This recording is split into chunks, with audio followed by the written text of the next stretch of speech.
cold morning in January 1986. The world was watching the United States, a nation that had turned space exploration into a symbol of progress, of power, of scientific dominance during the Cold War. For decades, the space program had been a national project. Billions spent, thousands of engineers involved, political decisions made behind closed doors. The Space Shuttle Challenger was not just a machine, it was an image of success, a promise that the future was under control. And that day, the launch was different.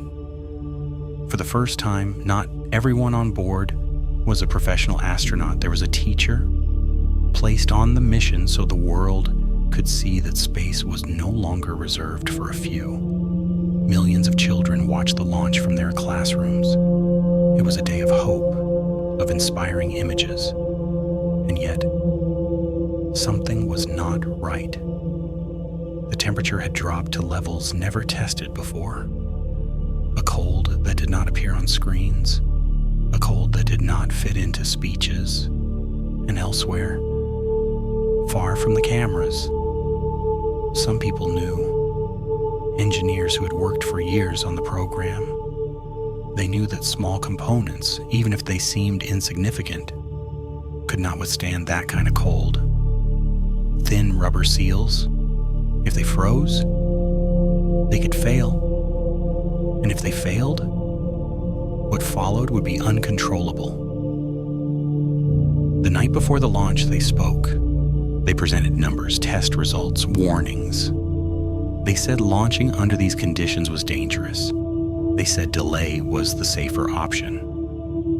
But the project was not only scientific, it was political, media-driven, tied to image and public perception. Delaying the launch meant loss, questions, embarrassment, and here, no one said stop with absolute authority. Everyone assumed that responsibility would fall on someone else, and so, the decision was no longer a decision, it became shared silence. At 7 a.m, the Challenger rose into the sky, and seconds later, it disintegrated in front of millions. 7 people lost their lives in a single moment. This was not a mysterious fate. It was not an unpredictable accident. It was the result of information that was known and not acted upon. Warnings that were voiced and not insisted on, and silence shared by many. After the disaster, the facts emerged. It became clear that the tragedy could have been prevented if someone had spoken at the right moment. This story is not only about a space shuttle. It is about a question that repeats itself in our lives. What happens when we know something is wrong and choose to stay silent? Most disasters do not happen because someone wanted them. They happen because many people did not want to speak. Silence does not erase error. It allows it to grow. And perhaps the hardest part of speaking is that it places responsibility on you.